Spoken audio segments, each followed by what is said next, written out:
Adiala jail में अहम तरीन समात की आगाज। इंसदाद दहशतगर्दी अदालत की GHQ हमला केस की पहली समात। 4 गवाहों ने राजा बशारत समेत कई मुलजमान को शनाख्त कर लिया। शवाहिद में तोड़े गए मुजस्समों के टुकड़े, मोबाइल फोन, डंडे, झंडे, पार्टी कैप्स और माचिस शामिल। बरामद किया गया मोबाइल फोन ऑन निकला। आइंदा समात पर इस्तगासा के 5 मजीद गवाह तलब कर लिए। APS हमले का फौजी अदालत में ट्रायल क्यों नहीं हुआ? फौजी अदालत में दहशतगर्दों के ट्रायल के लिए आइन में तरमीम क्यों करना पड़ी? सिविलियंस के ट्रायल से मुतालिक केस में जस्टिस जमाल खान मंदुखेल का इस्तफसार। जस्टिस मोहम्मद अली मजहर ने कहा, यहाँ बैठकर जुर्म की नौयत का जायजा नहीं ले रहे, सिर्फ ये देखना है आर्मी एक्ट की मुतालिका शिकें आइन के तहत हैं या नहीं।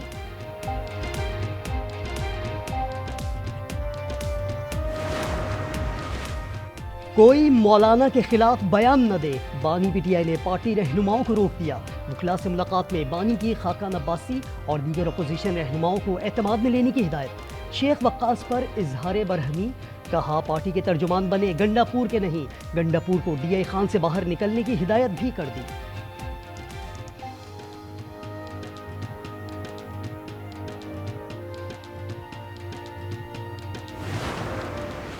हुकूमत और PTI में मुज़ाकरात का तीसरा दौर कल होगा। फरीकैन को ब्रेक थ्रू की उम्मीद। बैरिस्टर गौहर कहते हैं, तहरीरी मुतालबात देंगे, बानी समेत सियासी कैदियों की रिहाई होनी चाहिए। बैरिस्टर अली जफर बोले, मुज़ाकरात का केसेस से कोई ताल्लुक नहीं। राना सना का कहना था, मुतालबात का जवाब तहरीरी तौर पर देंगे। फहरिस्त आने पर मालूम होगा कौन सियासी कैदी है और कौन नहीं।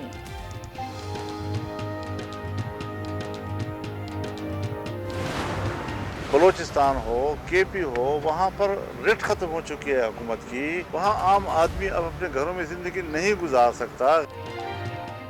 बलोचिस्तान और खैबर पख्तूनख्वा में हुकूमत रिट खत्म हो चुकी। पार्लियामेंट बेमायनी हो गई। मौलाना फजलुर रहमान के लफ्जी वार, कहा सियासतदानों ने जमहूरियत और उसूलों पर समझौता कर लिया। मुल्क में धांधली से पाक इलेक्शन की जरूरत है। मालूम नहीं PTI वाले क्या मांग रहे हैं। बलूचिस्तान में सड़कों की बंदिश की ऐवान बाला में गूंज। कामरान मुर्तजा ने डिप्टी चेयरमैन को मुखातिब करते हुए कहा, मेरे और आपके सूबे में लोगों को उठाने का अमल तेज हो गया। लोग एहतजाजन मरकजी शाहराहों को बंद कर देते हैं। वजीर कानून आजम नजीर तारड़ बोले, लापता अफराद के मामले पर पॉलिसी डायलॉग की जरूरत है।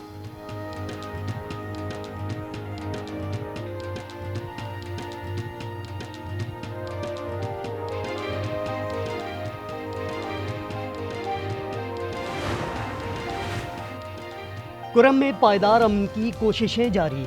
2 मजीद बंकर्स धमाका खेज मवाद से तबाह। मजमूई तादाद 6 हो गई। इरफान किले में सरकारी गाड़ी पर फायरिंग से 2 मुलाजमीन जख्मी। मेन शाहराह की बंदिश को 100 रोज मुकम्मल। अशिया जरूरिया का बहरान बरकरार। मुनाफाखोरों की चांदी हो गई। माशी तौर पर बदहाल मुल्क में अजब करप्शन की गजब कहानी। पार डिवीजन के झेली इदारों और तकसीमकार कंपनीज में खरबों की बेजाब्तगियां। 3 सालों में 93 खरब 205 अरब रुपए से जायद का ऑडिट ना कराया गया। कौमी असम्बली में पेश रिपोर्ट ने चौंका दिया।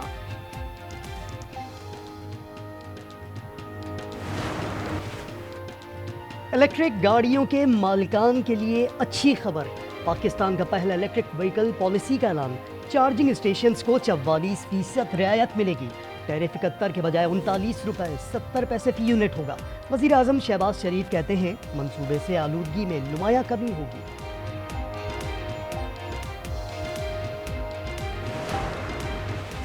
भारतीय आर्मी चीफ की पाकिस्तान के खिलाफ हर्जा सराई पर पाक फौज का दंदान शिकन जवाब। ISPR ने कहा, पाकिस्तान को दहशतगर्दी का मरकज करार देना हकाइक के मुनाफी है। इल्जाम भारत की मकबूजा कश्मीर में रियासती जबर से तवज्जो हटाने की कोशिश है। उपेंद्र द्विवेदी का बयान दोगली पॉलिसी और धोखेबाजी का मुंह बोलता सबूत है।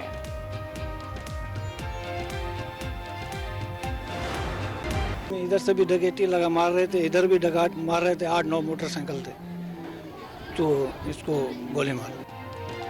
कराची में कातिल लुटेरे आजाद, एक और जिंदगी का चिराग गुल। कुरंगी में 6 डाकुओं की घर में लूटमार। डाकुओं को देखकर शोर मचाने पर नमाज फज्र पढ़कर आने वाला 17 साला नौजवान गोलियों का निशाना बन गया। नए साल के 15 दिनों में 3 शहरी डकैती मुज़ाहमत पर कत्ल हो चुके हैं।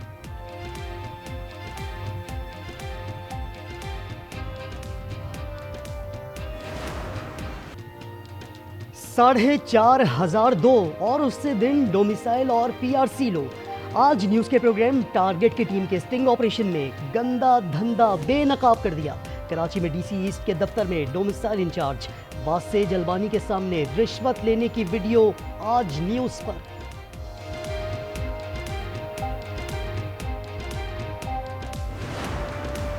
नायब वज़ीर आज़म ने वज़ीर आला सिंध को मना लिया। मुराद अली शाह के खत पर इसहाक डार ने मंजूर शुदा मंसूबों के लिए रकूम की फरहमी की यकीन दहानी करा दी। मुराद अली शाह ने सूबे में तरक्याती मंसूबे नजरअंदाज करने का शिकवा किया था।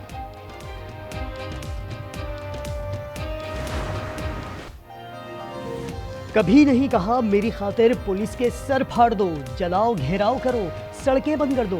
मरियम नवाज की हरीफों पर लफ्जी गोलाबारी। कहा तशद्दुद वही करता है जिसकी कारकर्दगी सिफर होती है। इनकी सारी तवज्जो फितना बढ़ाने पर है। 190 मिलियन पाउंड कहाँ गए, इसका जवाब दो।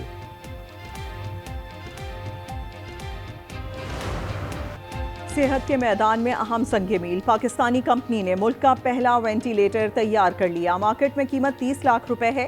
कंपनी डायरेक्टर के मुताबिक वेंट की 100% डिजाइनिंग और 80% पुर्जों की तैयारी मकामी तौर पर हुई।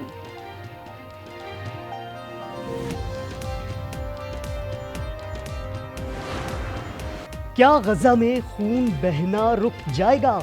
हमास ने कतर मुआहिदे की बाज़ाब्ता मंजूरी दे दी। गैर मुल्की मीडिया के मुताबिक जंगबंदी कल होने का इम्कान। नेतन्याहू के दफ्तर को ताहाल हमास की रजामंदी का कोई पैगाम नहीं मिला। इसराइली मीडिया का दावा, जंगबंदी की सूरत में 33 इसराइली रगमालियों के बदले 1000 मगवी फ़लस्तीनी रिहा होंगे। 24 घंटों में इसराइली बमबारी से मजीद 22 फ़लस्तीनी शहीद।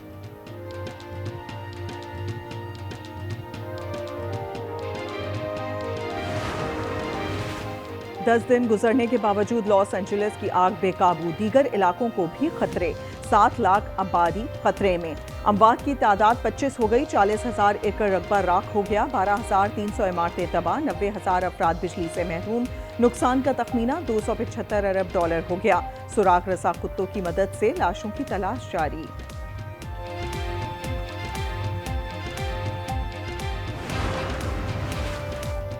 कोरिया में मार्शल लॉ लगाने की कोशिश करने वाला सदर गिरफ्तार।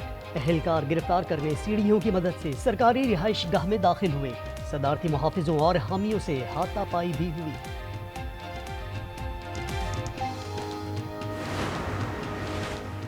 मैच देखने के लिए जेब खाली करना पड़ेगी। चैंपियंस ट्रॉफी के वीआईपी टिकट के रेट 25,000 रुपए मुकर्रर।